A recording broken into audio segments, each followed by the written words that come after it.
Hi, I'm Steve Borey, author of The American Casino Guidebook. And I'm Matt Borey, and I'm the editor of the American Casino Guidebook. And our video today is an update on the Las Vegas casinos opening for today, which is May 16th. Yeah, hi. We did a video. Well, actually, I did a video because Matt's working remotely and I'm working remotely from my house. But on April the 30th, I did a video on what casinos could look like in Las Vegas when they reopen. So this is an update to that video. And since at that time, all casinos in the United States were closed. But since that time, some casinos had started to reopen.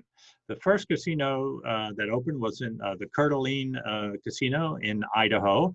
And then after that, some opened in Washington, some opened in Oklahoma and Arizona. And also there is a city where all the casinos within a city opened, and that was Deadwood, South Dakota.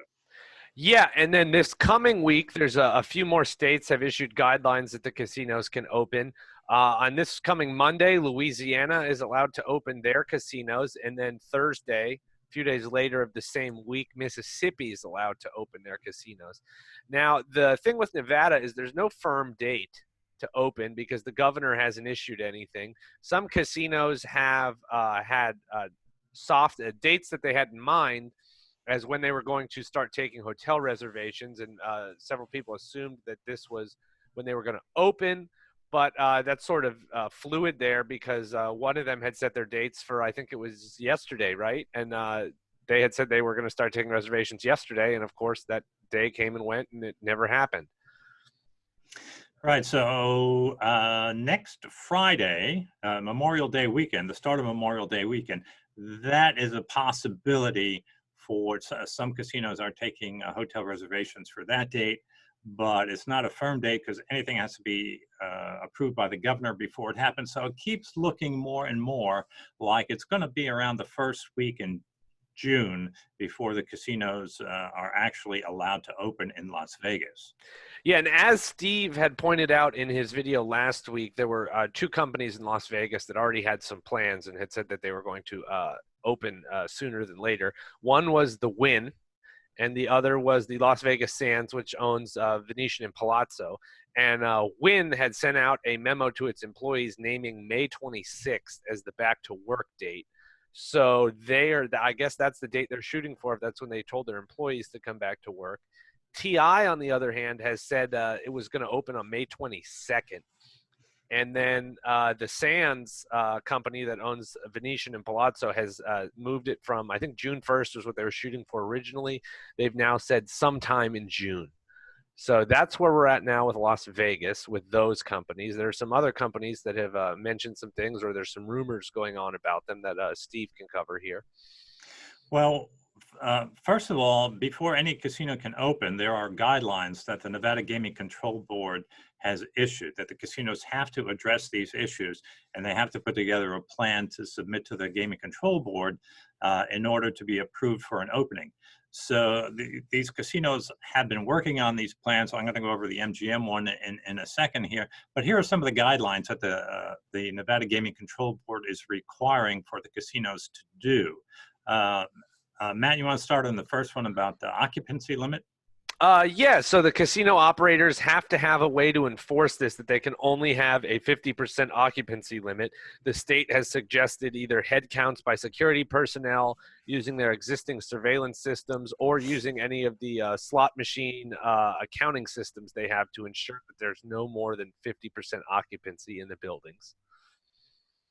Yeah, and of course, they have to have plans to clean and disinfect all the equipment on a regular basis.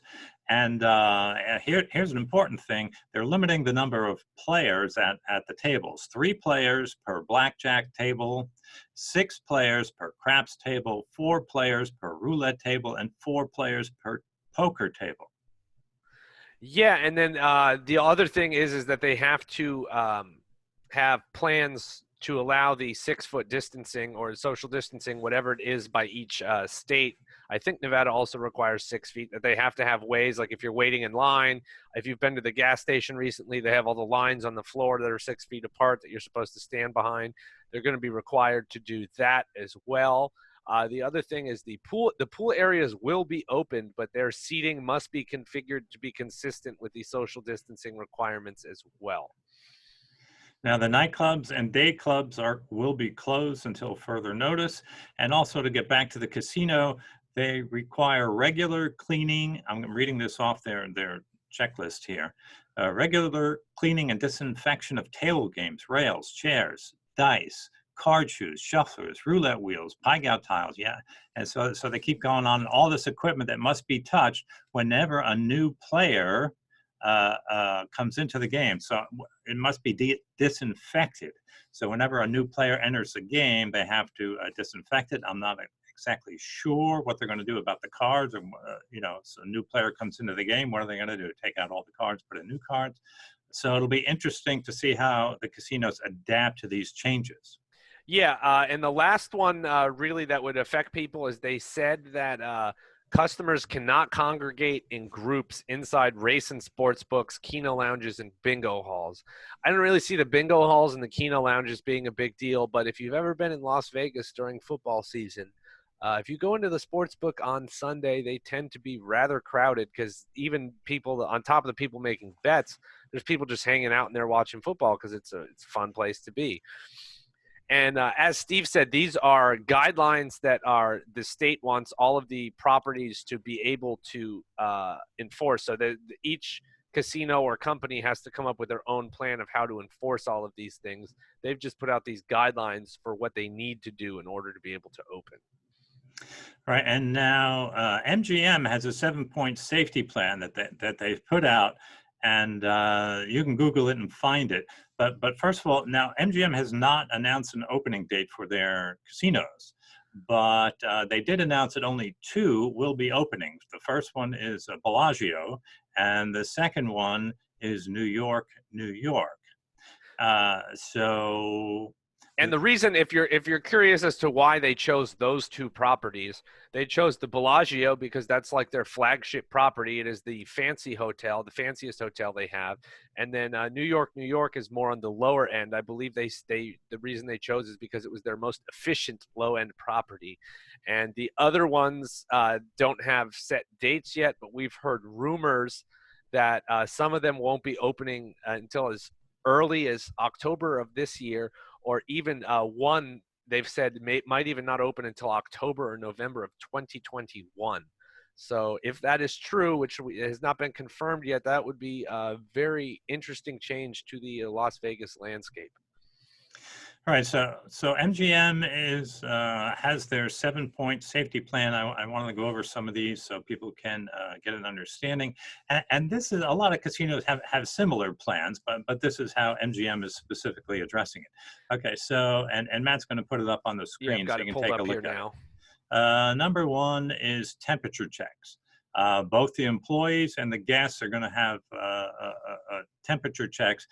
Probably, I mean, they're not going to touch you. They're either going to do it from far away, or they're going to have thermal cameras that can tell, from very far away what your temperature is. If it's over 100.4, you're probably going to have to go through a secondary screening where they're going to ask you a bunch of questions, probably about where you've been and your health history. Yeah, number 2 is mandatory masks and personal protective equipment for all employees. It's not required for the guests. It is recommended for the guests, but it is required for all of their employees.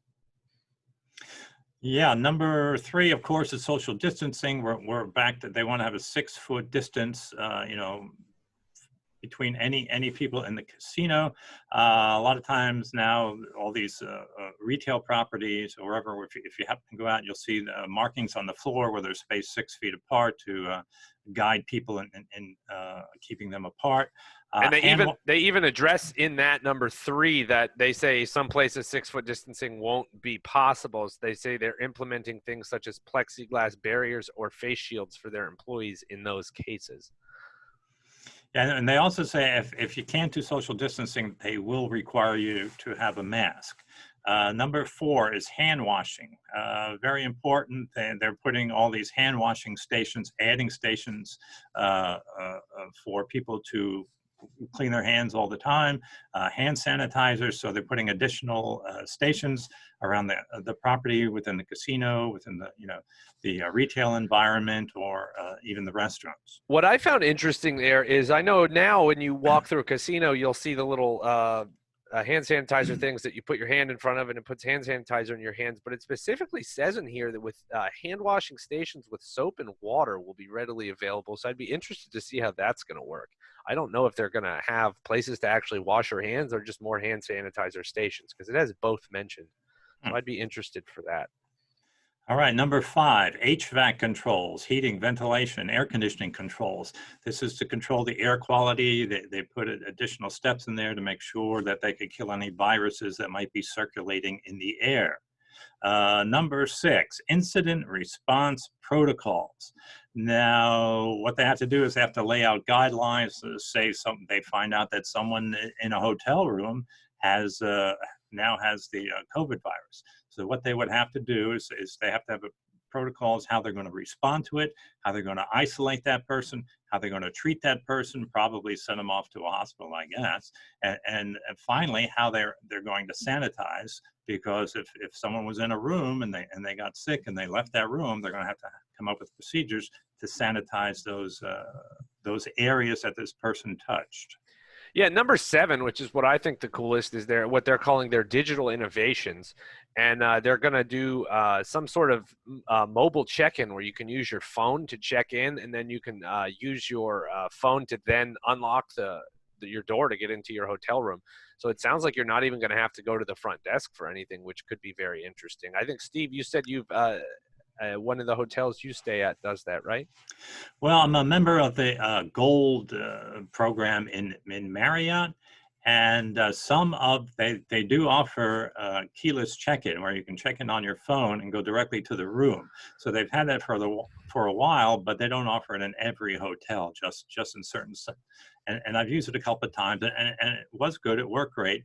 And MGM says if people don't have the ability to do that, they have a contactless check-in system. Or I'm not sure how they do it, but evidently they're not going to touch your paperwork or your ID or anything, but you'll be able to register through a contactless system. The other thing is now MGM, for restaurants, they will not have any buffets. There are no buffets. They have discontinued that, again, because of people touching the but I think that's service. going to be the new normal. I think it's pretty much that's going to be a requirement, is that they're not going to have the buffets. I just don't see that happening for quite a while.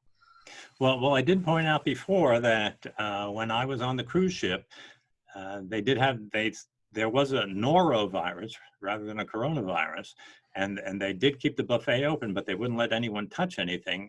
All the crew there, they would hand you all the plates. Now, it's very labor intensive. I don't know if the casinos want to do that, because you have to have people standing behind there, and you point and say, okay, give me some of this, and then they serve you. So it was no self-service. You had to be served by the employees. So that is an option. It'll be interesting to see if any casinos go that way, but it is something that could be done. And one other thing, when you go to the restaurant, they're saying that they want to have QR codes that you can just put into your phone, and it'll bring up the menu to show you the menu for the restaurant. If someone doesn't have that ability, then they'll have disposable, one-time use only menus. You read them after you're done, they just throw them away. And the last thing here we want to talk about MGM is at New York, they have a roller coaster. So some people say, well, what's going to happen to the roller coaster? But I guess they do have a plan for that. They do plan to keep it open. They said they're going to put they're going to have an empty row in between where they seat the riders. And they have plans in place to wipe down and disinfect everything at the end of each ride. So that is how MGM is handling the situation. And that's our update for Las Vegas, but we also want to take a look at elsewhere in the country, how things are going elsewhere in the country, because these casinos are starting to open up, as we mentioned in the beginning. And one thing that we haven't mentioned yet is that, unfortunately, there are going to be some casinos that will never reopen. And actually 2 have been announced. Number 1 is the Lakeside Inn Resort and Casino in Lake Tahoe. And then just the other day, Louisiana is allowing the casinos to open on Monday, but the Diamond Jack casino in Bossier City, Louisiana, big property. They have a 400-room hotel. They announced that they will not be reopening the casino. So unfortunately, those are the first two, but I'm sure there will be more as we move on. But the ones that have opened, it seems from the articles I've read that they've all been doing very well. They seem to have a lot of people eager to come back. And Matt, you have a friend who went to the Thunderbird Casino in Oklahoma, was it? Yeah, one of my friends that I know from the internet lives in Norman, Oklahoma. He said he lives about 5 minutes from the Thunderbird Casino, and they opened it was earlier this week or last week or something like that. And he said that since he's not working, he was bored, and he went to go by, and he said there was a line like halfway through the entire parking lot. He said it took him 45 minutes to get in the building, and he's not much of a big gambler himself, but he just said he was sort of curious to see what was going on because he saw the giant line. So he went inside, hung out for a few minutes, gambled a little bit, and then he left. And the interesting thing is he said he drove by later in the day and it was raining, and there was still, he said, at least 150 people in line waiting to get inside to this casino in the rain. So there's definitely it sounds like players are definitely ready to get back into the casinos to try and win some money. So hopefully there's no more casinos like the two Steve mentioned that won't be opening at all. All right, now there was one, the Northern Quest Casino in Washington, the state of Washington. They had opened early, and right after, I think the Coeur d'Alene, a couple of days after, and they did an interview with him. I saw it online with one of these casino consulting companies, and they said they were very busy. All their employees in the casino will be wearing masks. It's not required of the customers. So probably that's the way most of these casinos are going to go. They're probably going to have their employees wearing masks and encouraging casino goers to wear masks, but not requiring it because some people just feel that they don't want to use it. So that's probably the way most of these casinos are going to be going.